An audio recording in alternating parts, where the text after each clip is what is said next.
Assalamualaikum warahmatullahi wabarakatuh.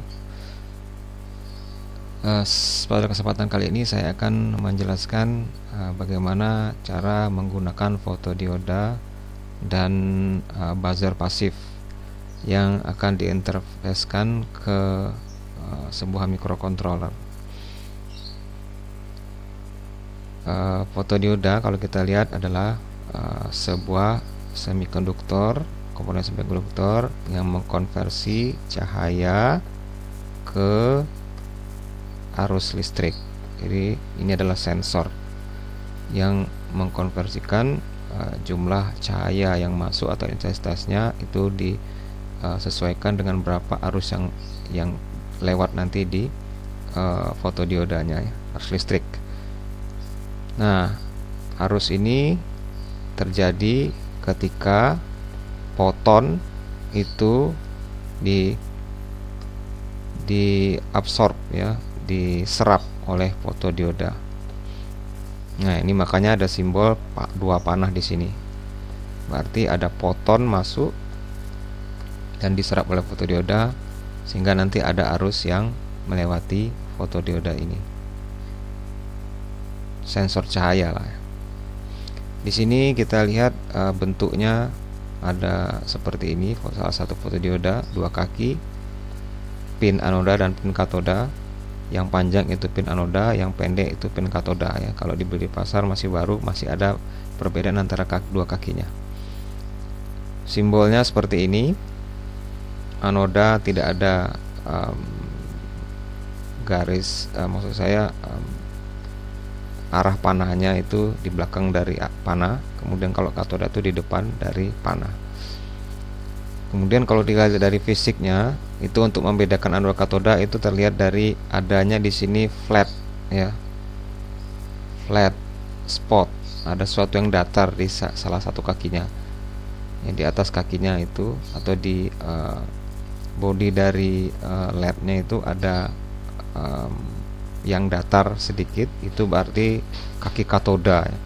Kaki katoda itu yang berdekatan dengan bidang yang datar di badan LED-nya. Kemudian fotodioda ini ada dua cara kerjanya, mode kerjanya itu fotokonduktif dan fotovoltaik, ya. Nah, kita pakai sekarang adalah mode fotokonduktif. Jadi digunakan fotodioda ini dalam mode fotokonduktif. Bagaimana cara membiasnya? Ya, membias ini berarti bagaimana cara memberikan arusnya. Oke.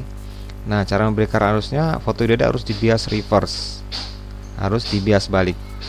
Biasanya katoda itu kalau LED, ya, kalau LED itu katodanya biasanya di ground atau negatif, anodanya di positif. Nah, kalau fotodioda terbalik, dia dalam mode fotokonduktif ini dia dipasang reverse atau terbalik dari polaritas biasanya. Yang katoda berhubungan sama yang positif, sumber tegangan atau VCC, sementara yang anodanya terhubung ke ground atau negatif, ya, itu yang disebut dengan reverse bias dari fotodioda. Karakternya bagaimana? Semakin banyak radiasi yang masuk ke fotodioda, maka semakin banyak arus yang lewat. Ini, ya, arus ini yang lewat banyak.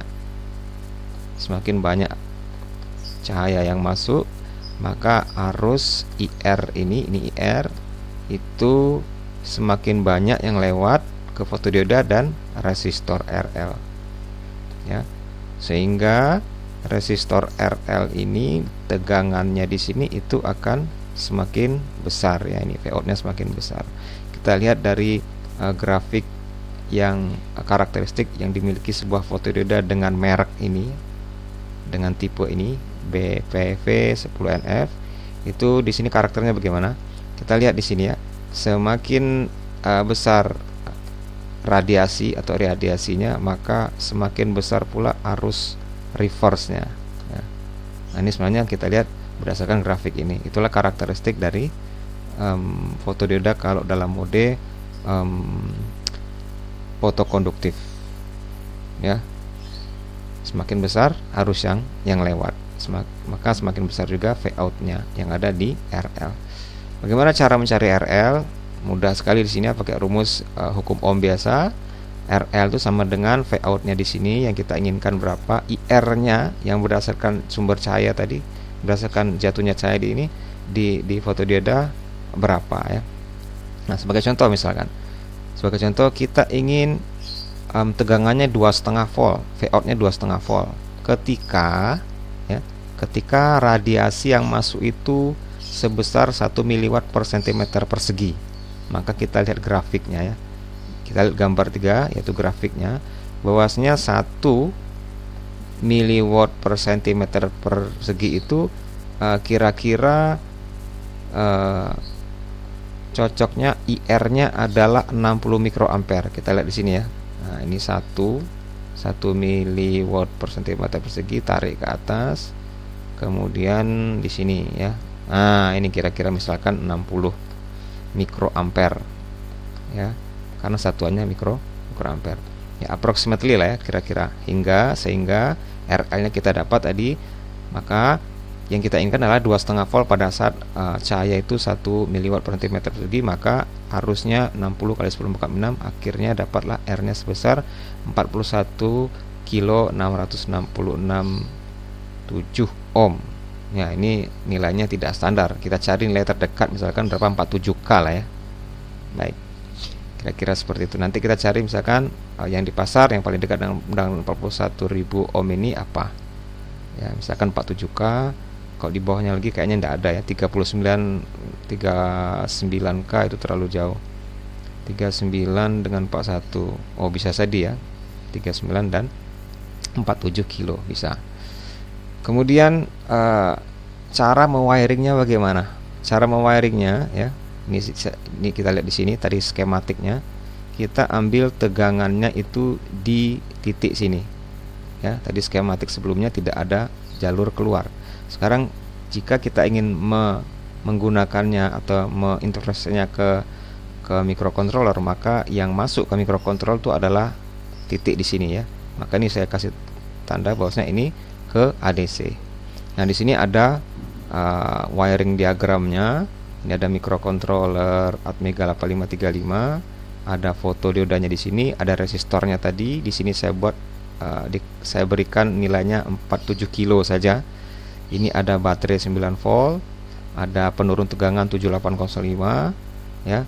Ada resistor, ada kapasitor yang digunakan untuk penstabil atau penghilang noise dari ADC nanti. Nah, ini kaki yang ini tadi, pertemuan antara fotodioda dan resistor, inilah dia kakinya. Ya, kakinya di sini saya hubungkan ke ADC-nya microcontroller, yaitu salah satu pinnya itu di kaki nomor 40, itu pin ADC 0 dari Atmega 8535. Nah, sementara nanti kalau ingin membuktikan bahwasanya ada tegangannya atau ada perubahan cahaya bisa mempengaruhi tegangan yang ada di R, itu bisa kita tampilkan di LCD ya. Baik, kita sekarang beralih ke bagaimana membuat program dan simulasinya. Oke.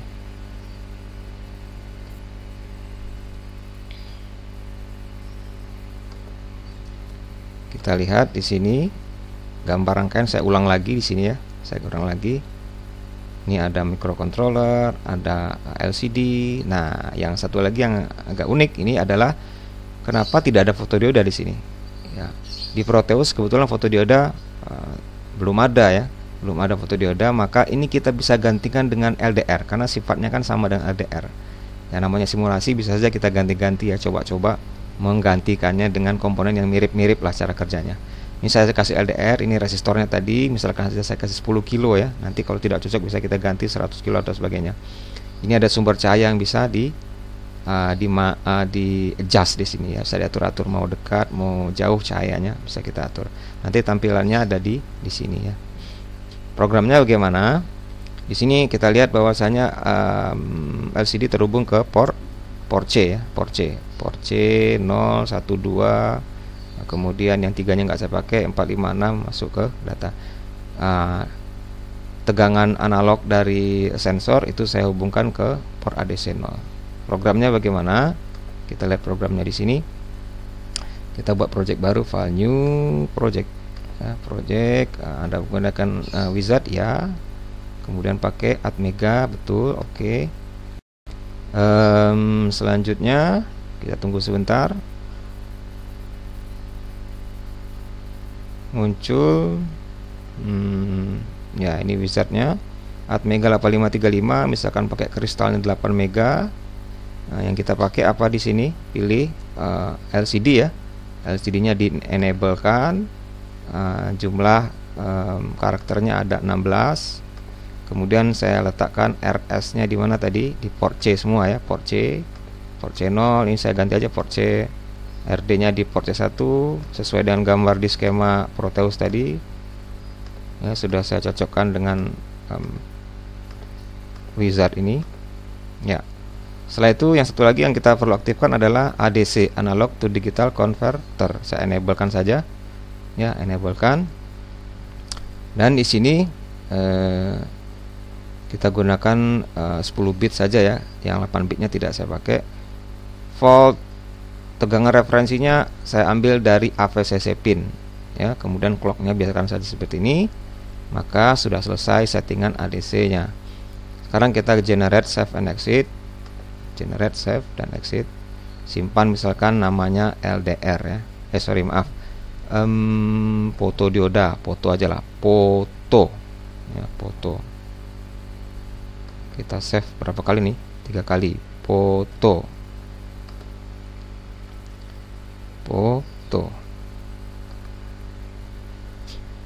Nah, ini setelah kita buat jadi wizardnya, maka kita tinggal isi programnya. Isi programnya bagaimana? Ya, ini saya perbesar dulu tulisannya.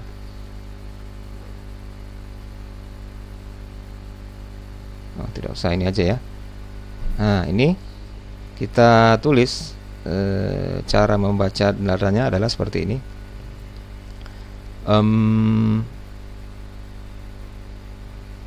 Misalkan saja ya, A sama dengan read underscore ADC channel 0 ya. Kemudian kita konversikan ya, sprintf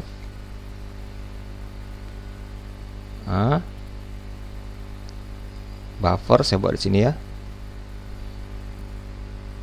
koma persen ya, persen di 4U ya,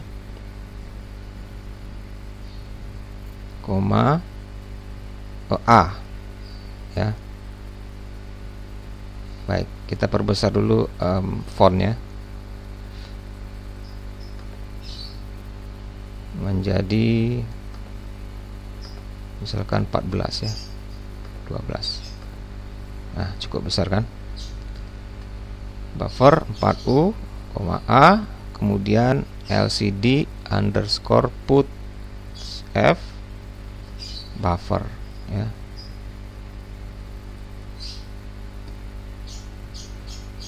Tidak lupa saya berikan di sini posisinya LCD underscore go to XY, misalkan 0,0.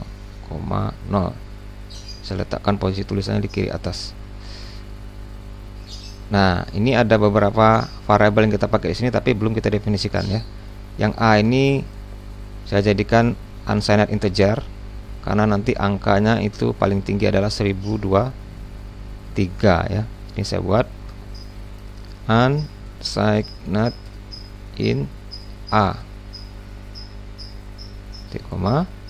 Kemudian yang buffer tadi char ya, buffer berapa buah ya, misalkan saja isinya 4 karena nanti 4 digit yang tampil ya, jadi saya buat buffernya 4. Kemudian kita kasih delay sedikit, underscore ms itu misalkan 100 milisekon ya. Jadi ada delay 100 milisekon setiap pengambilan data. Dan di sini kita tambah delaynya sudah ada ya. Dan kita coba compile apakah ini sudah tidak ada yang salah. Masih ada ya. sprintf. Oke, sprintf itu salah, maka ada suatu library yang harus kita tambahkan yang namanya apa? Include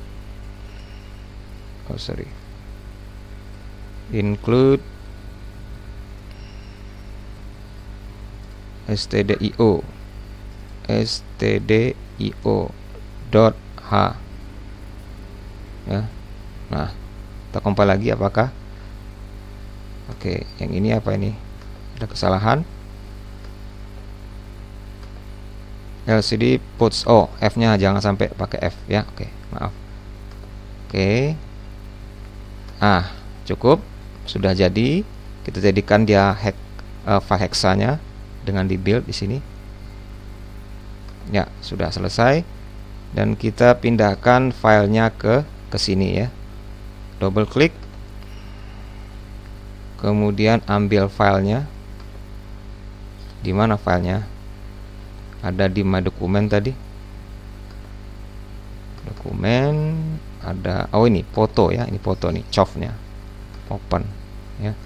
Ininya 8 mega settingan, clock-nya, CK Celsius-nya 8 mega internal. Saya rasa sudah cukup ini dan bisa kita simulasi tes ya. Nah, maaf, ini ada sesuatu yang salah. Sebentar. Kita stop dulu ya. Berarti buffernya kurang banyak ini. Buffernya saya kasih 5 di sini. Kalau terjadi seperti itu biasanya buffernya kurang. Saya kasih 5 di sini ya. Nah, kita build lagi, kemudian kita coba di sini lagi. Nah, ya, kita dekatkan misalkan ini. Ya. Sudah bisa. Jauhkan lagi. Ya. Nah, semakin jauh semakin kecil ya. Semakin dekat semakin besar cahayanya. Nah, kira-kira seperti itulah cara mensimulasikan sebuah fotodioda yang ditinggal dengan sebuah LDR. Demikian simulasi untuk fotodioda.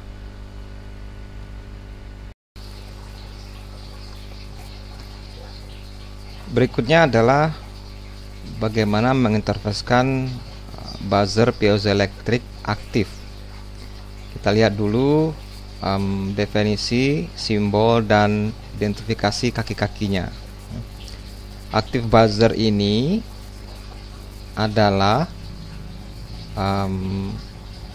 buzzer yang memiliki osilator internal. Ya, sumber osilator internal, dan buzzer ini akan mengeluarkan suara apabila di kakinya diberikan sumber tegangan. Nah, osilator internal ini yang akan bekerja menggetarkan membran yang ada di dalam buzzer ini. Di dalam sini ada membran ya, seperti speaker itu membran. Itu osilator di dalamnya akan menggetarkan buzzer tersebut, membran tersebut apabila ada tegangan positif atau negatif dan negatif di kaki-kakinya. Simbol buzzer umumnya seperti ini ya. Kemudian bentuknya yang sering kita pakai itu yang seperti ini. Kakinya waktu dibeli awalnya itu ada yang panjang, ada yang pendek. Yang pendek berarti negatif atau ground. Yang panjang itu adalah nanti diberikan polaritas positif ya.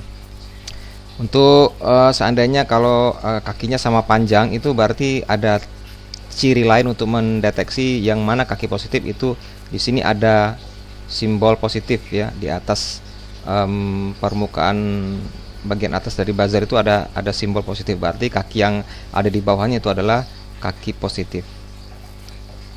Oke, jadi buzzer ini akan berbunyi jika diberikan tegangan yang sesuai dengan permintaannya atau sesuai dengan datasheet yang dimiliki. Lalu bagaimana cara membias buzzer atau bagaimana cara menggunakannya? Nah, di sini cara membias atau mendrive aktif buzzer aktif itu dari sebuah microcontroller port itu harus dipertimbangkan dulu ya, bahwasanya port dari microcontroller itu maksimum hanya bisa memberikan arus 20 mA ya. 20 mA. Sehingga kalau kita beli buzzer, maka dilihat dulu datasheetnya. Misalkan di sini ada buzzer yang tipenya SD12009T5. Ya, berarti dia beroperasi pada tegangan 5 volt. Seperti halnya di sini. Yang ini kolom ini kita ambil ya. Nah, ini adalah datasheet dari spesifikasi yang diambil dari datasheet SD1209T5. Ya. Jadi di sini dia bekerja pada tegangan 5 volt. Rate voltage-nya ya, tegangan kerjanya adalah 5 volt. Dia memiliki resistansi dalam, DC resistance-nya itu kira-kira 90 ohm. Yang memiliki 90 ohm resistance dalam, sehingga arus yang lewat nanti pada buzzer ini adalah, kita bagi saja 5 volt bagi 90 itu sekitar 55,6 mA ya arusnya. Nah, of course tentunya port itu tidak bisa dikoneksikan langsung ke buzzernya. Kenapa? Karena tadi arus port 20 mA, sementara arus yang diminta oleh buzzer 55,6 mA. Maka supaya tetap bekerja kita butuh transistor ya untuk mendrive buzzernya. Baru dari transistor dihubungkan ke port microcontroller. Nah, cara menghitungnya ini adalah rangkaian driver buzzer ya. Ada transistor, kita minta bantuan transistor. Yang ini jenis NPN. Tipe yang kita pilih misalkan saja BC547, dikasih resistor basis R, dan yang dari resistor ini dihubungkan ke port microcontroller. Bagaimana cara mencari R-nya? Maka kita bisa lakukan dengan cara seperti ini. Kita ingat dulu current buzzer tadi atau arus buzzer tadi adalah 56,6 mA. Kemudian tentukan dulu transistor yang kita pakai BC547. Kita lihat di datasheetnya bahwasanya beta dari 547 itu adalah sampai 300. Nah, untuk amannya kita ambil di bawahnya saja ya, sekitar 100 lah. Betanya 100 kita tentukan. Lalu kita cari nilai R-nya dengan rumus seperti ini. IB sama dengan IC per beta. Ya, 56,6 kali 10⁻³ bagi 100.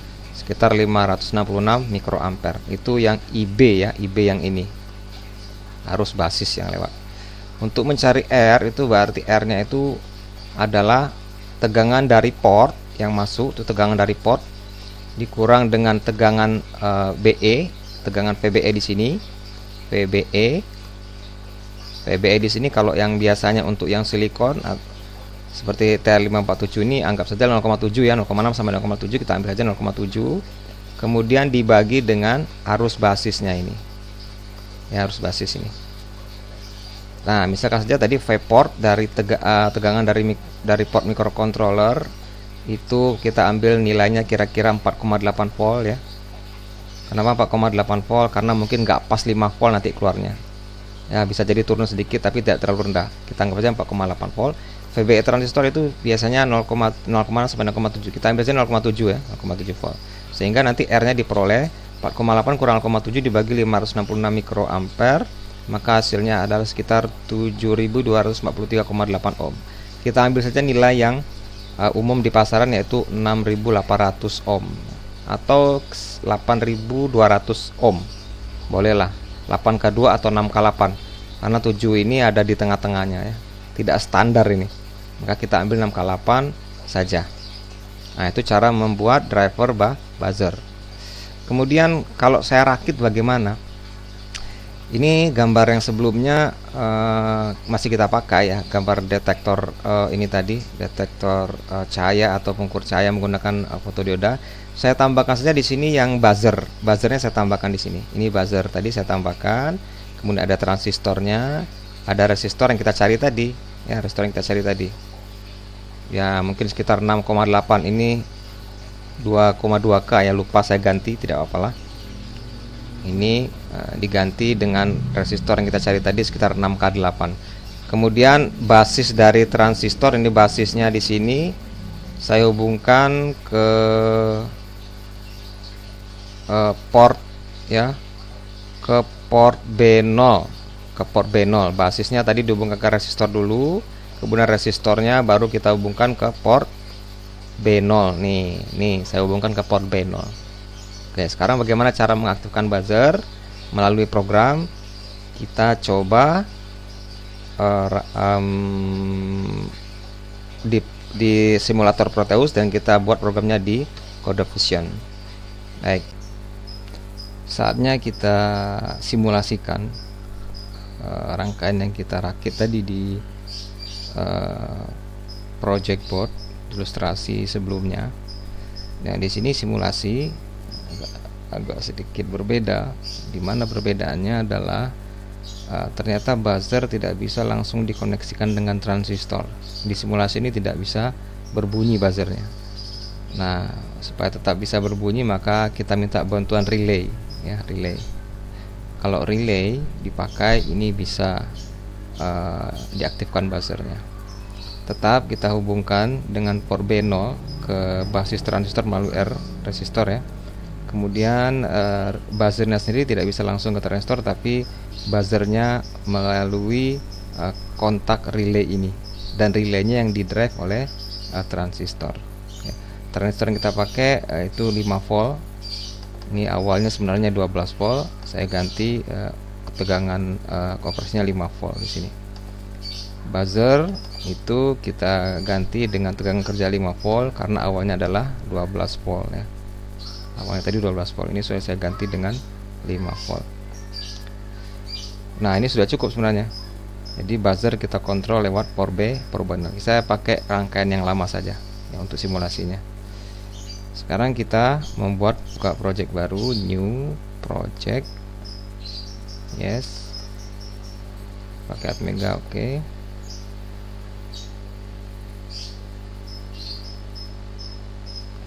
Pakai Atmega chipnya, wizard sudah buka ya, ada 8 mega clocknya. Kemudian portnya saja kita aktifkan hanya di port B0 ya. Outputnya awalnya adalah 0. Tidak ada yang kita setting lagi ya, cukup itu saja karena kita hanya menggunakan buzzer ya, tidak menggunakan LCD, tidak kita pakai. Kita hanya mencoba untuk buzzer saja. Sudah cukup. Program generate, save and exit. Misalkan namanya apa ya, B saja lah ya, B. Saya kasih saja namanya B, nama filenya B. Nah, kita tulis di sini untuk mengaktifkan buzzer itu cukup seperti ini aja, karena tadi letaknya di port B.0, maka port B0 nya sama dengan 1. Ini sudah mengaktifkan, sudah me-on-kan buzzer. Saya kasih delay sedikit supaya bunyinya agak lama, misalkan saja 500 milisekon ya, setengah detik. Lalu saya matikan buzzernya, port B.0 sama dengan 0. Lalu jumlah delaynya juga sama, jadi seimbang antara on dan off dari buzzernya. Saya isi 500 lagi ya, oke. Kita cek apakah ada yang error. Oh, delay ms nya error karena file library-nya belum kita include-kan. Kita include-kan dulu. Ini delay.h ya, delay.h. Kemudian kita coba lagi compile. Sudah oke, tidak ada masalah ya. Baru kemudian kita masukkan file hexanya ke dalam microcontroller. Kita ambil nama tadi B ya, ini B. Open, cek hasilnya 8 mega sesuai dengan tadi cek clock yang kita pilih di wizard. Okekan saja, lalu kita run. Nah, ini akan mengeluarkan suara di speaker dari komputer masing-masing, komputer kita. Nah, on off, lihat kontak relaynya, terkadang ke sebelah kiri, kadang ke sebelah kanan, itu berarti menandakan buzzernya dialiri listrik dan tidak. Demikian simulasi kali ini untuk penggunaan photodiode dan buzzer. Wassalamualaikum warahmatullahi wabarakatuh.